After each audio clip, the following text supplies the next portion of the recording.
I chose to investigate my hometown of Chesapeake, Virginia. It is located in the southeastern region of Virginia and is a coastal city along the border of the Atlantic Ocean, Chesapeake Bay, and North Carolina. According to the Federal Bureau of Investigation cited in 2010, Chesapeake has a total population of 225,627 people. In comparison to the U.S., it completes 0.07% of the entire population. In total, Chesapeake had a reported 7,494 property crimes. In comparison with the U.S. as a whole, it completes 0.08% of all property crimes. While this number is not necessarily significant, there still tends to be a bit of an increase in the amount of property crimes in regards to total population makeup. Regarding robberies, Chesapeake makes up 0.07% of the total robberies that take place in the U.S., which proves to be proportionate to the amount of individuals that reside in the greater Chesapeake area.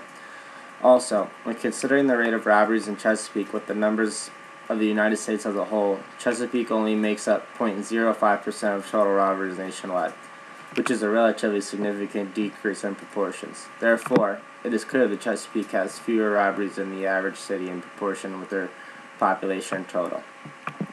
When talking to numerous individuals that live in different areas of the community of Chesapeake as a whole, I found a lot of varying responses in that I had more outliers than expected, but also answers that were expected.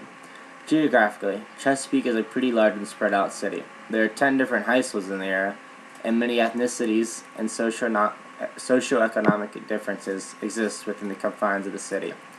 One area can be predominantly African American, while another is predominantly Caucasian. And then there lies my area, which is essentially just a melting pot. It's a mixture of everything. Therefore, as a result of such large differences, many of the responses I got were radically different, yet balanced my survey quite a bit. Upon interviewing such a broad spectrum of individuals, I found that 82% of respondents said they truly felt protected against burglary of their private homes. I also followed up with a question of if the respondents' homes had ever been broken into prior, and received an extremely low response of 6% had their homes broken into. Neither of these responses in the survey really warranted any surprise to me, to be honest, as I would regard and still see Chesapeake as a relatively low area of incidents for robberies to take place. This is pretty much as in line with that the percentage of robberies occurring in Chesapeake was much lower than the population percentage in comparison with the United States as a whole. This number was also validated by the fact that rural homes and white homes are least likely to be targets of crimes. Even though Chesapeake is a rather diverse area, many of the individuals that I was able to interview lived in white homes and or white neighborhoods, which would contribute to the confidence that homeowners had in reporting higher levels of safety within their own homes.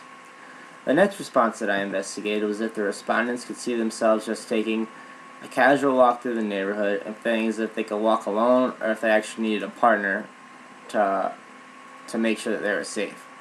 To me, this response was the most surprising statistic that I found. An astonishing 68% responded that they felt the need to walk with a partner through their neighborhoods to ensure their safety. This number seemed high to me, especially with the amount of respondents that felt protected against burglary. However, many of the individuals that were my respondents were older individuals, whom have a higher incidence of certain crimes than younger individuals. Theft just so happens to be one of these crimes, thus why older people feel safer in the presence of another.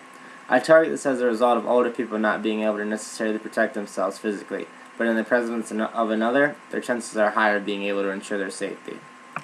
While I tried to truly pursue the results of the questions regarding the likelihood of individuals in the community becoming victims of property crimes such as burglary or theft, I could not really deem the results a statistic. I support my decisions with confidence. Many of the individuals that were respondents, in my opinion, failed to consider the realities that come with criminal acts. As individuals, we have the innate feeling to believe that things such as crime are most of the time only things that we hear about, rather than events that actually happen to us. As a result, the reported numbers of respondents actually being victims in these types of crimes is only 8% of respondents, which is pretty low in my eyes. That is a little more than 1 in every 10 individuals seeing the possibility of a property crime actually happening to them. To me, it seems as if people fail to consider the harsh realities that this world often brings us unexpectedly. When asked about measures that can be taken by the Sheriff's Office in order to ensure a safer community and prevent property crimes from a realistic perspective, community members had some really well-developed thoughts as to how it could be achieved. One of the more trending and common topics and beliefs was to develop a neighborhood watch program, and these programs have a few designated houses that are spread throughout the neighborhood to keep a spontaneous watch after the sun sets. To contribute to this, on weekends, have a group of about 5 or 6 adults walk around the neighborhood on Friday and Saturday nights between the hours of 10 and 12, just to make things spot on in sound. Not only could this happen, but between midnight and 1 a.m., have a police car ride around the neighborhood just once to look for any suspicious activity. In my eyes, just having patrol of neighborhood officials and law enforcement within a 3-hour gap on weekends night, when the older adolescents tend to get in trouble, can eliminate a lot of petty crimes, and potentially eliminate burglaries and robberies. I see this as a great idea, and it could be improved if during the summer months, June through August, have even higher rate of patrol than just the weekends. This is so because it has been proven that more crimes occur during the summer than any other months.